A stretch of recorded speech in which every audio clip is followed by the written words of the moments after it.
अपना वहां से स्टीम गई, स्टीम कहाँ जाती थी, टरबाइन में जाती थी, तो टरबाइन में एचपी टरबाइन, एलपी टरबाइन, ये सब टरबाइन लगे रहते थे, ठीक है ना। तो वहाँ क्या होता है, उन टरबाइन से स्टीम अपने निकलने के बाद फिर अल्टीमेटली उसको कहाँ जाना पड़ता है, क्या बोलते हैं, कंडेंसर में, है ना। तो कंडेंसर में जाती थी, तो कंडेंसर क्या करती थी, उसको कंडेंस करता था। कंडेंसर का काम क्या है, उसको कंडेंस करना। तो वो कंडेंस करता था और उसको हॉट वाटर के फॉर्म में वो अपन कहाँ ले जाते थे, हीटर के थ्रू अपन क्या कर देते, बॉयलर में भेज देते थे। अगेन जो प्रोसेस जो चलती रहती है, ये चलती रहती है अपनी प्रोसेस, है ना। इस तरीके से हमारा काम चल रहा है। तो हमने वही कंडेंसर बताया आपके लिए। तो कंडेंसर में जो ये जो कंडेंसर का ये बताया था कि ये पूरा समझाया था आपके लिए। बट इसमें क्या है, कंडेंसर में जो जो हीट, जो THI इनलेट टेम्परेचर और आउटलेट टेम्परेचर जो था, वो अपन ने बताया था कि इसमें ये इस तरीके से रहेगा, कांस्टेंट ये रहेगा, है ना, कंडेंसर में। तो ये अपन ने जो फार्मूले था ΔT1 ΔT2, तो इस तरीके से THI माइनस TCI करा था, यहाँ TH0 माइनस TC0 कर दिया था, तो ये अपन ने इस तरीके से निकाल दिया था। सिमिलरली ये आपका एवोपरेटर बताया था। तो कंडेंसर और एवोपरेटर जस्ट एक दूसरे के जस्ट अपोजिट होते हैं। वो कंडेंस करता है और ये उसको और हीट करता है, तो इस तरीके से। लेकिन उसमें क्या है कि तो यहाँ पे ये बता रहा था कि देखो हीट का जो यहाँ से देखो THI और TH जो इस तरीके से हो रहा है ना टेम्परेचर का, और यहाँ पे लेकिन कांस्टेंट जो रहता है TCI और TC0। जो कोल्ड फ्लूइड की बात करते हैं तो उसमें जो हीट का एडिशन होता है वो कांस्टेंट होता है, ठीक है ना। तो इस तरीके से हमने ये पढ़ लिए थे दोनों। अब हमने एवोपरेटर और कंडेंसर पढ़ने के बाद में हमने उसका एक न्यूमेरिकल देखा। तो भैया यही है, न्यूमेरिकल में क्या था, समझ में आ रहा, दिखाई दे रहा है। जल्दी जल्दी में थोड़ा सा फोटो खींचे हैं तो थोड़ा सा वो हो सकता है कि अच्छे से ना दिखा रहे हो, ठीक है ना।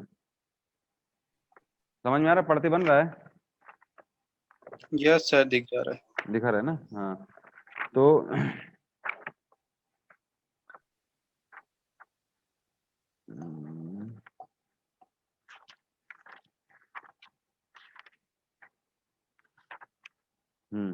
क्या है अपना क्वेश्चन है, ये कंडेंसर और इवेपोरेटर दोनों से अपन एक क्वेश्चन मिलकर बनाया। तो उसमें था कि saturated steam eight 120 degree Celsius is condensing. Condensing मतलब कंडेंस हो रही है, मतलब कि उसका टेम्परेचर अब वो अपना रिलीज कर रही है टेम्परेचर, ठीक है ना।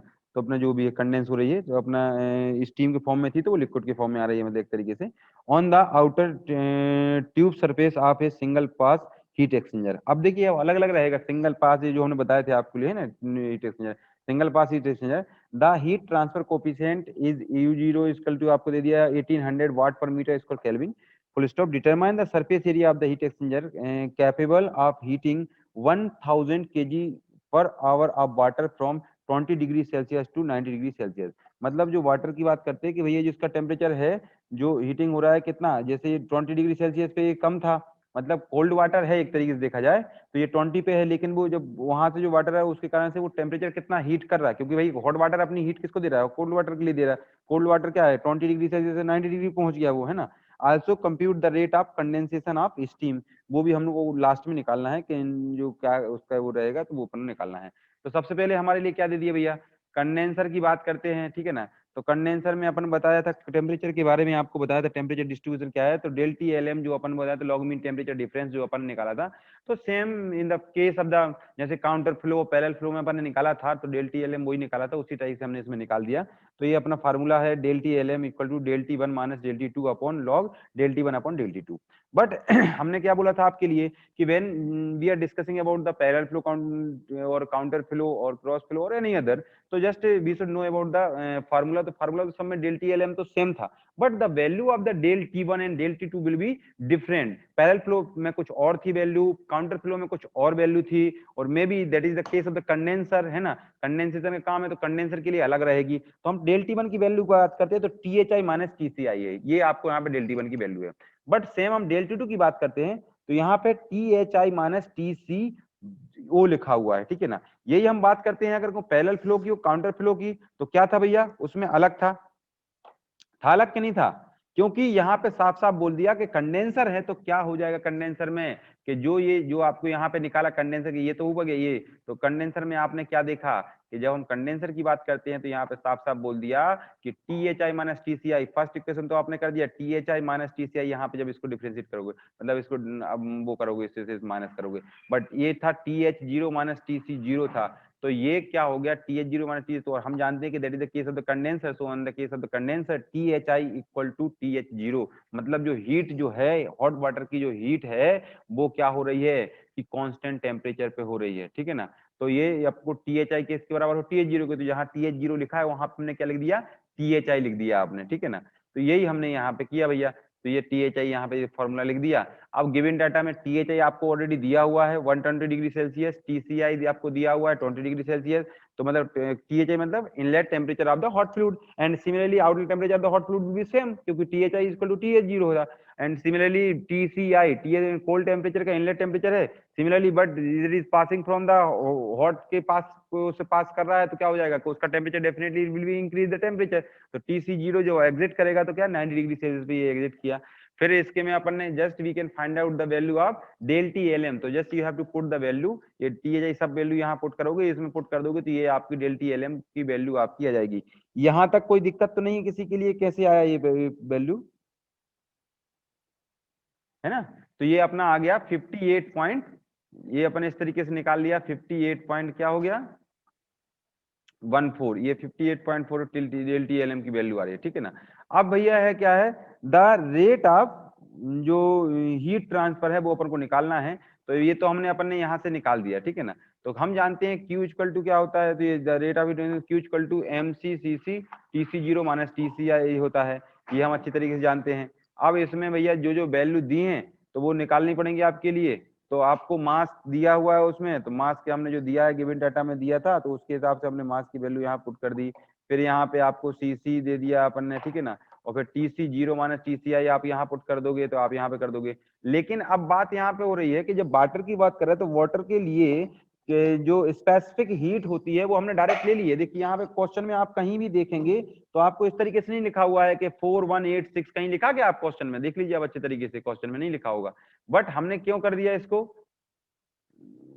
वेटिंग जोन,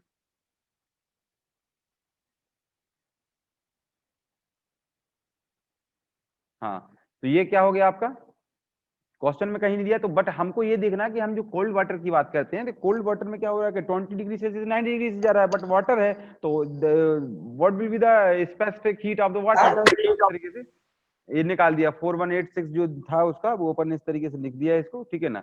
तो ये और यहाँ पे अपन ने सब इसकी वैल्यू रख दी, ये 1000 kg पर आवर है, तो kg था तो इसको हमने पर आवर था तो इसको सेकंड में कर दिया, तो अपन ने 3600 से अपन ने इसको डिवाइड कर दिया, ये पूरी वैल्यू अपन ने यहाँ पुट कर दी। तो just we can find out the value of Q की वैल्यू हम निकाल लेंगे यहाँ से। जैसे क्यू की वैल्यू निकालेंगे तो हम क्या है, हमारे लिए फार्मूला तो सीधा सा बात है, पता है Q equal to U A del T L M होता है, अपना एरिया हमको बोला है निकालने के लिए, तो एरिया इक्वल टू हो गया Q upon U del T L M. Q आपको ऑलरेडी मालूम है जो आपने अभी इसके पहले निकाला था, ठीक है ना। U आपको दिया हुआ है 1800 into del T L M की already value you have find out, तो वो आप निकाल चुके हैं, तो आपका एरिया आ गया 0.78 मीटर स्क्वायर। लेकिन साथ साथ में उसने बोला है कि also compute the rate of condensation of steam, और HFG इक्वल टू दे दिया है उसने 2200 किलो जूल पर केजी, तो ये हमको फार्मूला होता है Q इक्वल टू MS/HFG, तो इससे हम क्या भैया कि ये निकालना था तो MS अपन को निकालना, तो Q अपॉन HFG, Q दिया हुआ है आपको, HFG की वैल्यू आपको दिया हुआ है यहाँ पे, तो हमने यहाँ पे इस तरीके से किया वैल्यू और इस तरीके से हमने निकाल दिया, तो अपना ये हो गया 133.2 kg पर आवर, तो ये हमने इस तरीके से निकाल के हमने कर दिया कंप्लीट। तो ये क्वेश्चन था अपना जो हमने कंडेंसर और इवेपोरेटर, तो सेम केस इवेपोरेटर का रहेगा, तो उसमें भी हमको उसी टाइप से काम करना है, अलग से कुछ नहीं करना है, ठीक है ना। तो सेम केस आप इवेपोरेटर में यदि क्वेश्चन आता है तो इस तरीके से आपको देखना है। देखिए मैं अल्टीमेटली मैं ये बोलूंगा कि in every question just formula की तो जरूरत पड़ रही है, और वो फॉर्मूला उससे रिलेटेड ही हो रहा है, उस टॉपिक से रिलेटेड हो रहा है। जैसे कंडेंसर इवेपोरेटर बोला तो हमको जस्ट वो फार्मूला देखना है और उसके हिसाब से अपना काम चालू करना है, ठीक है ना। तो इस तरीके से अपन आगे बढ़ते हैं। फिर अब अपन आते हैं जो दूसरा टॉपिक पढ़ते हैं कि अब देखिए अभी हमने पढ़ा है कि parallel flow heat exchanger, counter flow heat exchanger, है ना।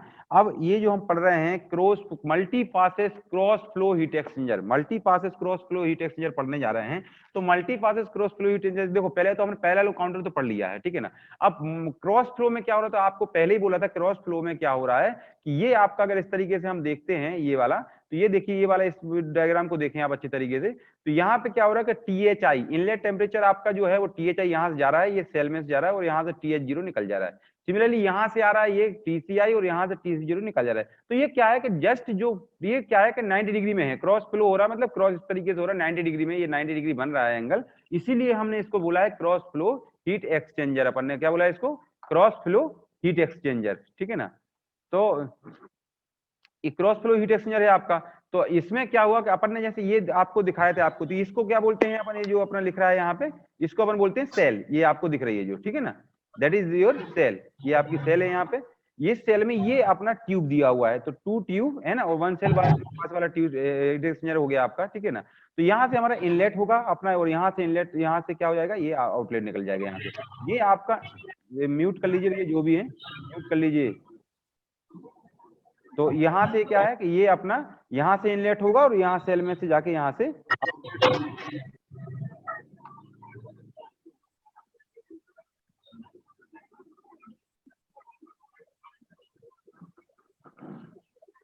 MD आशिक, यस सर। म्यूट कर लो अपना, आवाज आ रही तुम्हारी। हाँ, तो ये अपना यहाँ पे आ गया, ठीक है ना। तो ये इधर से इधर, तो ये लिखा है कि single shell and 2 tubes. Already we have discuss when we have studies about the, किसके बारे में डिस्कस किया था अपन ने? जब अपन ने पढ़ाया था कि 2 सेल या 1 सेल है ना, 2 ट्यूब या 4 ट्यूब, इस तरीके से जब डिस्कस टाइप्स ऑफ वो पढ़े थे, तो उसमें हमने पूरा इस तरीके से पढ़ चुके हैं। तो यहाँ पे वही हो रहा है कि यहाँ पे ये दिख रहा है कि एक और एक 2 ट्यूब लगी है, तो ये जिसको बोलते हैं 2 ट्यूब और 1 सेल, तो ये पूरा एक सेल है। तो आपका इस तरीके से जो डायग्राम है आपका, ये पूरा डायग्राम अपन दिखा दीजिए इसको अच्छे तरीके से। ये आपका है डायग्राम। तो ये आपकी यहाँ पे सेल बन गई, जिसमें से यहाँ से इनलेट होगा आपका फ्लूइड, और यहाँ से क्या हो जाएगा, एग्जिट हो जाएगा। ये आपकी पूरी ट्यूब बन गई है, यहाँ से ये ट्यूब बन गई है, तो ये इनलेट हुआ, और इस तरीके से चाहो तो ये पूरा दिखा दीजिए अच्छे तरीके से। तो ये आपका हो गया, तो इनलेट होगा फिर आउटलेट होगा। तो यहाँ से इनलेट हो रहा है, और यहाँ से क्या हो रहा है, आउटलेट हो रहा है इस तरीके से, ठीक है ना। तो ये हमने इस तरीके से बना दिया। अब हम बात करते हैं कि इसमें किस तरीके से हम उसको सॉल्व कैसे करते हैं। तो अपना क्या हुआ, multi passes and cross flow heat exchanger. तो मेन मल्टी पासेस मतलब बहुत सारी, अब जरूरी थोड़ी कि एक ट्यूब होगी 2 ट्यूब होगी, नंबर ऑफ ट्यूब में बहुत सारी रहती हैं। जैसे अगर अपन देखें रेडिएटर देखो, है ना, तो बहुत सारी ट्यूब पास करती हैं उसमें, एक ट्यूब निकलती है, उसका काम क्या है कि वो हीट को लेके जाती हैं, ठीक है ना। तो इस तरीके से, तो single shell and 2 tube passes, इसमें ये THI इस तरीके से हमने जो दिखाया आपको क्रॉस फ्लो का है। तो मेन जो हम बात कर रहे हैं, अब हमारा यहाँ पे बात करते हैं जो हमने मेन किया था। तो मैंने डायग्राम दिखाया आपके लिए।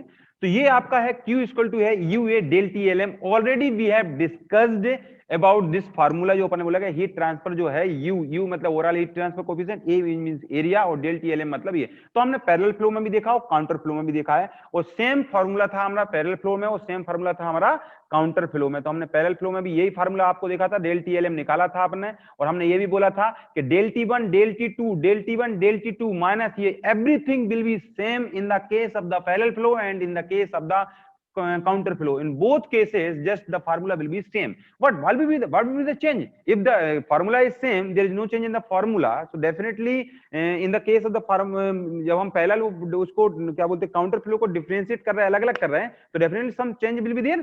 तो वो चेंज क्या है कि आपको जब मैंने आपको फार्मूले में जब उसमें सॉल्व किया था, डायग्राम के माध्यम से समझाया था, फार्मूला दिखाया था, तो उस टाइम बताया था कि the value of del T1 will be change, maybe the in the case of the parallel flow, the del T1, the value of del T1 will be different, and for the counter flow the value of del T1 will be different. मतलब दोनों की value del T1 की value है वो counter flow parallel flow के अलग अलग हो सकती है।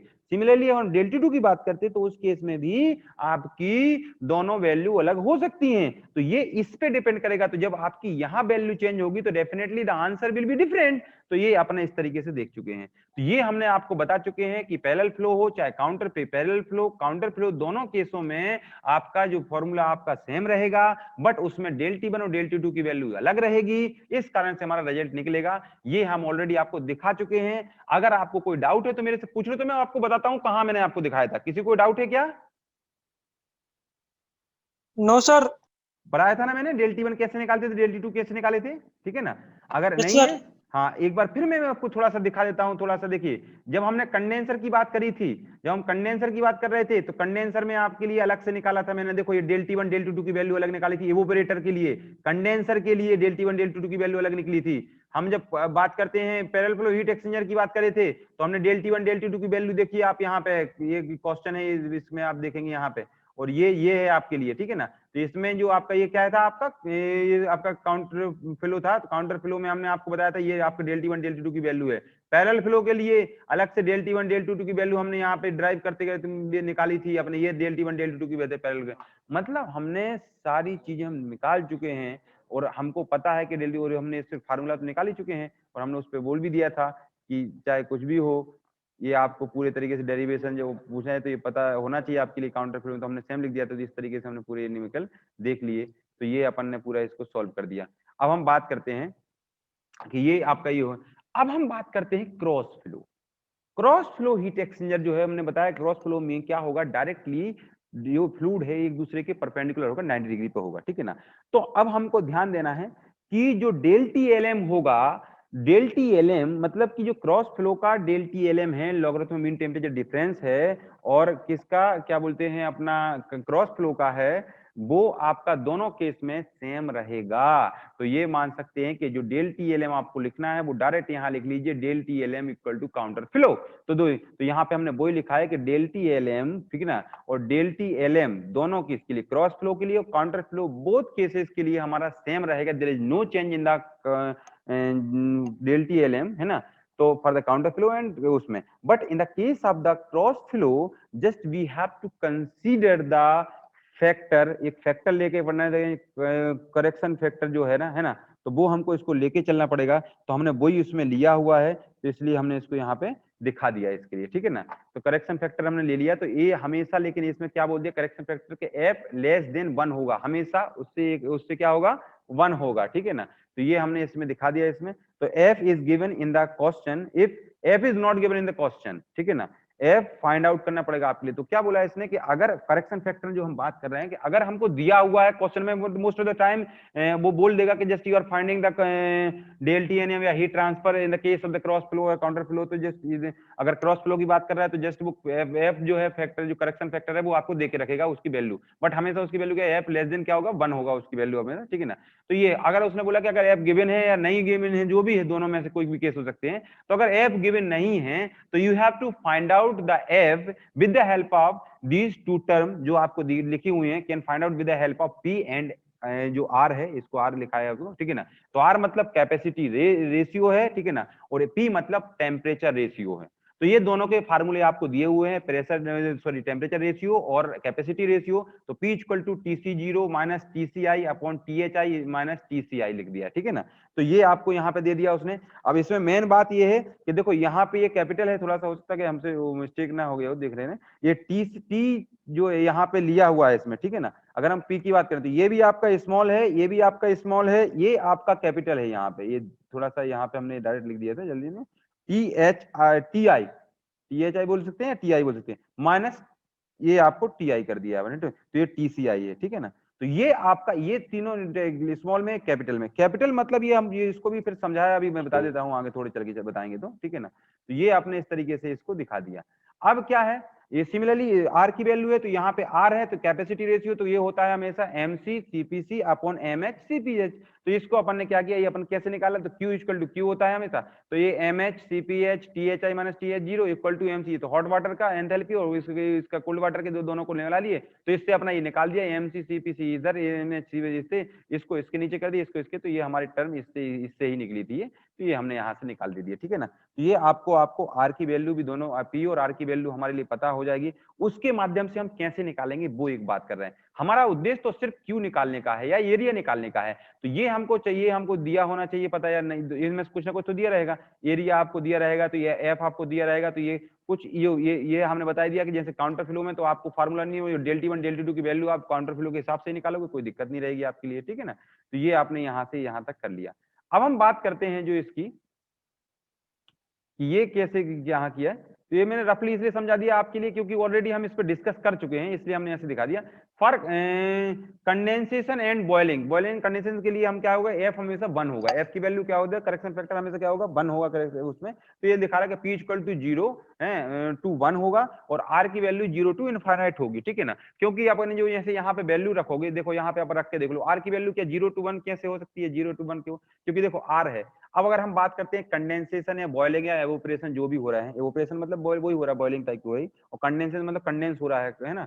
तो दो में से हमने आपको दोनों डायग्राम समझाए थे, कंडेंसर और एवोपरेटर दोनों समझाया था कि एक में हमने आपको बताया था कि THI इक्वल टू TH0 होता है और एक में बताया था आपको TCI इक्वल टू TC0। जब हमने कंडेंसर का पढ़ाया था तो आपको बताया था THI इक्वल टू TH0 बताया था और TCI इक्वल टू TC0। जब हम इसमें जब P और R की वैल्यू हमने आपको बता चुके, ये P है आपको, ये R है, और जब P की वैल्यू में जब हमने यहाँ बता दिया कि भैया जैसे R की वैल्यू निकाल रहे हैं अपन, R की वैल्यू मान लो निकाल रहे हैं, तो THI माइनस TH0 बना दिया, तो THI और TH0 जब दोनों की वैल्यू हम बराबर कर देंगे तो ये क्या हो जाएगा, दोनों 0 हो जाएगा, 0 में डिवाइड कर दोगे तो ये क्या हो गया, टोटल 0 हो गया, तो ये टर्म आपकी 0 हो गई। जब हम बात करते हैं अगर कोई इसके एवोपरेटर के केस में लेते तो TCI इक्वल टू TC0 हो जाता है, ठीक है ना। तो TCI इक्वल टू TC0 कर दो, तो TCI मतलब यहाँ पे रख दो भैया, TCI को TC0 रख दोगे यहाँ पे, तो ये क्या बन जाएगा आपका इनफाइनाइट, तो 0 से इनफाइनाइट तक आर की वैल्यू रहेगी, ठीक है ना। सेम आप उसमें निकालोगे पी के लिए, तो पी की आपको ये टर्म दे दिया है, तो पी में भी आप इस तरीके से निकालोगे, तो आपको ये दे दिया उसने कि पी की वैल्यू हमेशा रहेगी 0 to 1 के बीच में रहेगी, आर की वैल्यू 0 टू इनफाइनाइट रहेगा, ठीक है ना।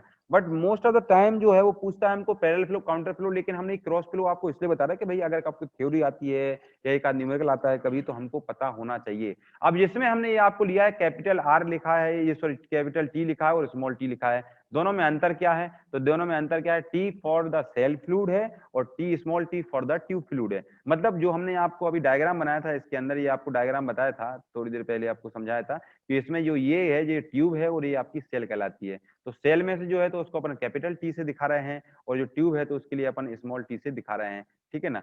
अब आप बात कर रहे थे कि भैया ये जो है ये इसमें आर और ये सब जो वैल्यू कैसे जो निकालना है वो आप बोल रहे थे, है ना, कि किस तरीके से निकलेंगे। हमने तो अभी बोला था थोड़ी देर पहले कि अगर एफ दिया है तो कोई बात नहीं, नहीं दिया है तो कैसे, तो ये आपको हमने आपको इस तरीके से डायग्राम दिखा दिया।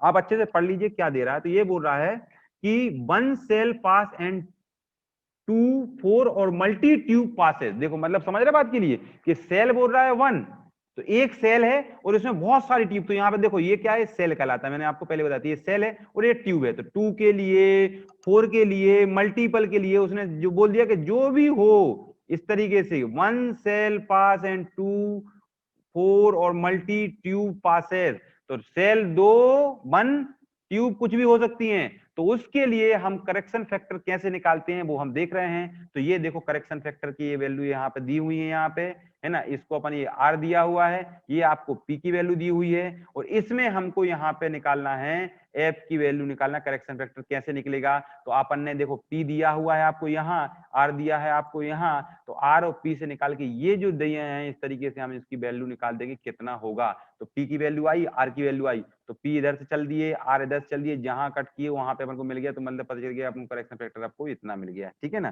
सिमिलरली अगर हम बात करें ये नीचे वाला क्या हो जाएगा आपका भैया कि 2 सेल एंड ओ 4 ट्यूब, देख लो अच्छे तरीके से, 2 सेल, एक सेल, 2 सेल और एक tube, 2 tube, 3 tube, 4 tube, 4 tube, तो ये है। तो इसके लिए कैसे निकालेंगे, तो वो फिर करेक्शन फैक्टर इधर हो गया, ये आपका यहाँ पी की वैल्यू दे दिया, ये आर की वैल्यू दी हुई है आपके लिए, तो आप यहाँ से भी करेक्शन फैक्टर की वैल्यू निकालेंगे। तो वो कब बोलेगा, किस कंडीशन में बोलेगा, ये आपको कहाँ मिलेगा, ये आपको बोलोगे भैया सर मेरे को तो नहीं मिलेगी वहां किताब, तो आपके लिए मैंने आपको पहले ही बोला था कि स्टार्टिंग में आपसे बोला था कि आप अगर HMT की डाटा बुक अगर आपने देखना सीख गए तो it will be very beneficial for you, क्योंकि इससे आपका कुछ भी न्यूमेरिकल के आपको जो याद करने पड़ रहे हैं, फार्मूले याद करना पड़ रहे हैं न्यूमेरिकल के लिए, ठीक है ना, कुछ भी, तो हमको सब फायदे कराएंगे अपने लिए। तो इसलिए अपन ने इस तरीके से दिखाया कि ये 2 सेल मतलब 1 shell 2 tube and 4 tube 2 shell, वो रेड ऑलरेडी हमें जब हम टाइप्स ऑफ वो पढ़ाए थे तो उसमें आपको समझाया था अच्छे तरीके से। तो एफ कैसे निकालना है मैंने ये समझा दिया, यहाँ पे लिखा भी है 2 सेल पासेज एंड 4 फिर क्या 8 और एनी मल्टीपल 4 ट्यूब, तो ये अपन को दिखा दिया इसमें, ठीक है ना। अब हम बात करते हैं इधर पे भैया, ठीक है ना, तो ये आपका क्रॉस फ्लो अपन ने पढ़े हैं, ठीक है ना, तो उसमें भी देखा है किस तरीके से निकालना है। तो ये क्या बोल रहा है कि हीट एक्सचेंजर की जो बात कर रहे थे, ठीक है ना, तो क्या बोल रहा है heat exchanger both fluid unmixed, heat exchanger है, तो ये क्या है, क्रॉस फ्लो की बात कर रहे हैं हम। इसमें क्रॉस फ्लो में क्या हो रहा है कि हीट एक्सचेंजर बोथ फ्लूइड है, मतलब जो ये वाला इधर से आ रहा है, ये वाला भी फ्लूइड और ये वाला भी फ्लूइड, क्रॉस में मतलब क्रॉस है, लेकिन दोनों फ्लूइड अनमिक्स्ड हैं, तो उस केस में क्या होगा, तो उस केस में हम करेक्शन फैक्टर कहां से निकालेंगे, तो ये आपको पी की वैल्यू दी है, आर की वैल्यू दी है, तो पी की वैल्यू जो आती है, आर की वैल्यू जो आती है, तो यहाँ और यहाँ से निकाल के आप यहाँ से करेक्शन फैक्टर की वैल्यू निकाल लेंगे, कितनी आ रही है आपकी करेक्शन फैक्टर की वैल्यू, ठीक है ना। सिमिलरली हम बात करते हैं यदि कि one fluid mixed and other unmixed, मतलब एक फ्लूइड क्या है यहाँ पे, वन फ्लूइड मिक्स्ड और अदर अनमिक्स्ड, ऑलरेडी ये बुक में दिए हुए हैं भाई, है ना, ऐसा नहीं कि उससे डाटा बुक से लिए हैं, मैंने बुक से लिए हैं, तो बुक से फोटो खींचिए, ठीक है ना। तो ये बुक में दिए हुए हैं, तो मतलब ये इसलिए बोल रहा है कि जब हम न्यूमेरिकल सॉल्व करेंगे तो हम कैसे निकालेंगे ऐप, तो हम उसके लिए आपको एक्सप्लेन कर रहे हैं ये, ठीक है ना, ये सब बुक में दिए। तो ये आपको यहाँ पे भी फिर वो क्या है, तो अब वो क्वेश्चन जब आपसे पूछेगा, तो ऑन दैट टाइम जो क्वेश्चन पूछेगा वो आपसे एक कंडीशन देगा कि भैया किस टाइप का फ्लूइड है, कि वन फ्लूइड अनमिक्स्ड हो, वन फ्लूइड मिक्स्ड है, या बोथ फ्लूइड अनमिक्स्ड है, या फिर 2 ट्यूब है, या 4 ट्यूब है, या 1 सेल है, या 2 सेल है, क्या बोल रहा है वो, उस हिसाब से हमको करेक्शन फैक्टर निकालने पड़ेगा। तो ये 4 आपको दिए हुए हैं, तो इन्हीं 4 में से आप देख के इस तरीके से जो भी करेक्शन फैक्टर की वैल्यू आएगी वो आप इस तरीके से फाइंड आउट कर लेंगे। फाइंड आउट करने के बाद में अब हम क्वेश्चन की तरफ बढ़ेंगे कि क्वेश्चन को उसको किस तरीके से सॉल्व करना है। तो अब हमने इसको क्या किए, दोनों कर लिए। अब हम क्वेश्चन भी डायरेक्ट देख लेते हैं आज, ठीक है ना। हमारे पास अभी 6 मिनट है और आराम से क्वेश्चन हमारा हो जाएगा। तो भैया क्या बोल रहा है क्वेश्चन में, उसने बोला saturated steam eight 100 degree Celsius, ठीक है ना, इज कंडेंसिंग, कंडेंसिंग मतलब समझ रहे हैं आप, कंडेंसर का काम आ गया एक तरीके से देखा जाए तो, है ना, condensing on the shell side of a shell and tube heat exchanger, मतलब सेल और ट्यूब हीट एक्सचेंजर की बात कर रहा है वो, ठीक है ना। The cooling water enters the tube at 30 degree Celsius, मतलब जो कूलिंग वाटर है वो ट्यूब के अंदर जब एंटर कर रहा है वो 30 डिग्री सेल्सियस था, and leave at 70 degree Celsius, मतलब वहां से जब बाहर निकल रहा है तो डेफिनेटली उसने कुछ तो हीट ऑब्जर्व की है, तो वो बाहर निकल रहा है, तो 70 डिग्री सेल्सियस से बाहर निकल रहा है अपना, ठीक है ना। तो calculate the effective log mean temperature difference LMTD जो बात कर रहे हैं, if the arrangement is counter flow, parallel flow and cross flow, in all 3 cases just you have to find out the LMTD। तो हमको तीनों में निकालना है। तो firstly we should know about the given data.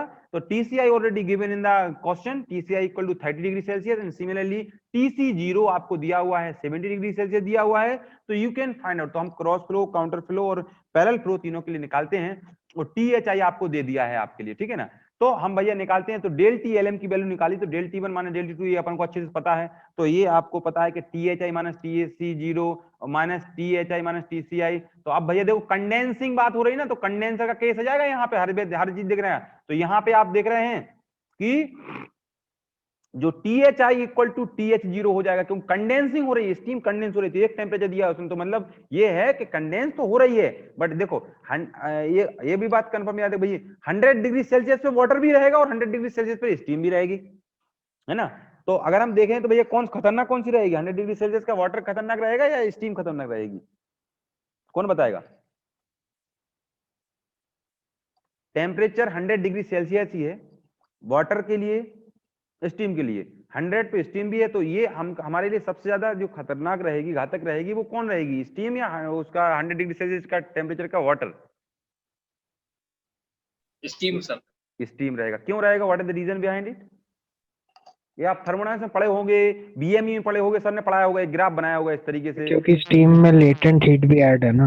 Yes yes very good, है ना, इस तरीके से पढ़ा होगा, ये ऐसी गई होगी, फिर इस तरीके से ऐसा डायग्राम बनाए थे नहीं बनाए थे आप, इस तरीके से, है ना, ये सब आप पढ़े होंगे उस टाइम पे, आपको पढ़ाया होगा। तो भैया यहाँ से क्या जा रहा, फिर इस तरीके से इसमें और लाइन खींचती होगी, ऐसे आपने लाइन खींची होगी इस तरीके से, फिर ऐसा ही डायग्राम बनाए थे नहीं बनाए थे, तो ये आप सब पढ़े होंगे, इसलिए फिर ये बता नहीं रहा हूँ, तो ये आप पढ़े ही हुए ऑलरेडी। तो यहाँ पे हमने वही कंडेंसिंग की बात कर रहा था, तो इसलिए हमने क्या THI इक्वल टू क्या है TH0 कर दिया, 100 डिग्री सेल्सियस दे दिया हमने, डेल T1 डेल T2, तो फार्मूला हमारा सेम रहेगा डेल T1 का, लेकिन हमने जहाँ पे हमारा TH0 रहेगा वहां पे हम THI लिख देंगे, तो हमने वही किया यहाँ पे, सब में वही कर दिया। करने के बाद में हम वैल्यू पुट करेंगे, तो ये 100 माइनस 70 हो जाएगा, फिर 100 माइनस 30 हो जाएगा, इस तरीके से हम सब वैल्यू निकालेंगे, तो 30 माइनस 70, तो ये अपना आ जाएगा 47.2 डिग्री सेल्सियस आएगा, तो ये काउंटर फ्लो के लिए हो जाएगा अपना, ठीक है ना, 42.7 डिग्री सेल्सियस हो जाएगा। अब हम बात करते हैं यहाँ पे, तो उसने 3 केस के लिए बोला है हमको एक, अब बात करें उसने पैरेलल फ्लो की बात करी, फिर हमारा वही फार्मूला से del TLM equal to del T1 minus del T2 upon ln del T1 upon del T2, now we have to find out, तो फिर हमने वही फार्मूला लगा दिया यहाँ पे, लेकिन यहाँ पे क्या होगा, वही बात आपको THI TH0, तो हमने यहाँ फिर वही वैल्यू पुट कर दी यहाँ पे, पुट करने के बाद में अब हम, लेकिन क्या है भैया, पैरेलल फ्लो के लिए THI और T जो del T1 del T value की डेल T2 की वैल्यू अलग रहेगी। देखो भाई अब आप बात समझना मेरी बात, कि आप पैरेलल फ्लो और काउंटर फ्लो के लिए फार्मूला लिख दें डेल T1 और डेल T2 की, जो वहां से निकाला था वो फार्मूला यहाँ पुट कर दोगे। लेकिन that is the case of the condensers, that's why THI equal to TH0 कर दोगे, तो बस ये जहां जहां THI होगा वहां पे आप ये पुट कर दोगे वैल्यू, तो ये आप यहां से निकालोगे तो 70 - 30, तो ये आपका 47.2 डिग्री सेल्सियस ये आपका यहाँ पे आ जाएगा, ठीक है ना। तो ये आपका 47.2 इधर भी आ गया, और वहां पे देखा तो वो भी आपका आ गया यहाँ पे, ठीक है ना। फिर इसके बाद में हमने देखा भैया क्रॉस फ्लो के लिए, तो क्रॉस फ्लो के लिए भैया क्या है, सिंगल पास जो है उसकी बात हम कर रहे हैं, single pass cross flow heat exchanger, one fluid unmixed है, तो उसके लिए आपको क्या करना है, तो यहाँ पे अपन ने वही देख लिया कि पी और आर की वैल्यू निकालनी पड़ेगी। तो पी आर की वैल्यू निकालने के लिए क्या करना पड़ेगा, हम यहाँ आएंगे तो पी और आर के फार्मूले दिए हुए हैं, तो हमको पता है कि TI - T0 अपॉन ई, तो मैंने बताया था कि एक टी मतलब क्या है, सेल के लिए, और एक ट्यूब के किसके लिए, स्मॉल टी क्या है, ट्यूब के लिए। सिमिलरली यहाँ पे क्या है, ये ट्यूब के लिए है और ये सेल के लिए, तो TI मतलब ए, तो ठीक है ना। तो यहाँ पे रख दिया अपन ने TI, तो ये सेल के लिए THI TH0, तो भाई ट्यूब में से तो जो फ्लूइड हो रहा है, हॉट कोल्ड फ्लूइड हो रहा है ना, तो यहाँ पे अपन ने वैल्यू कर दी 100 - 100 हो जाएगा, ठीक है ना।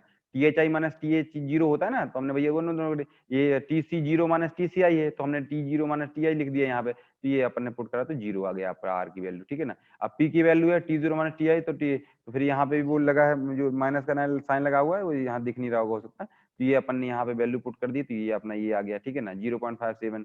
We observe that F equal to 1, तो F, तो इस टाइम पे जब P और R देखा, तो P और R के हिसाब से अब आप क्या निकालोगे, ये जो आपको डायग्राम दिख रहा होगा यहाँ पे, ठीक है ना, अनमिक्स्ड वाला केस में देखोगे। अब कौन सा बोला था उसने कि वो फ्लूइड ये अनमिक्स्ड है, ठीक है ना, तो one fluid mixed and other unmixed, तो कौन सा था केस ये, one fluid mixed and other unmixed, ये वाला है केस, ठीक है ना। तो यहाँ से आप यहाँ पे आओगे 0, तो ये रहेगा जैसे ये, फिर इसके बाद में P की वैल्यू देखोगे, R की वैल्यू देखोगे, तो यहाँ पे जो पकड़ा गया तो उसने बताया कि भैया ये केस जो आया है वो 0.75, तो यहाँ पे कहीं तो एक पे आ रहा है जो भी, तो वहां से हमने क्या निकाला कि ऑब्जर्व करने के बाद जो निकाला कि एक क्या निकला, ये 1 आया अपना, ठीक है ना।